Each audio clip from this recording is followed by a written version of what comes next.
Hello guys, welcome to my new blog. দেখতে পাচ্ছ আমি এখন ঘরেই আছি। আমি তোমাদেরকে একটা কথা বলতে চাই, কারণ কোনো কিছু করার আগে পুরা কমপ্লিট করবি, তারপরে ওইটা ছাড়বি। কোনো এই যেমন আমি এখন ব্লগ বানাচ্ছি, আমার ফোন ভালো নাই, মাইক নাই, এমনি মুখে বলি ছাড়িয়ে নিয়েছি ভিডিও। আমার ভিডিও আমাকেও ভালো লাগে না, কিন্তু একদিন মাইক আসবে, ভালো ফোন আসবে, ভিডিও ভাইরাল যাবে। আমি ওই জন্য বলি, আমার 2-3টা ভিডিও অবশ্য ভাইরাল হয়ে গেছে, কারণ আমি হাল ছাড়বো না।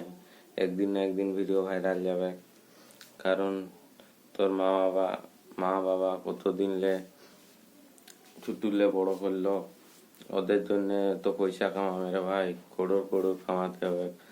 মাসে তো 50,000 50-60 হাজার কামাতেই হবে, কারণ মা বাবা বেজায় কষ্ট করে মানুষ করেছে, माँ के लिए कमाए यार।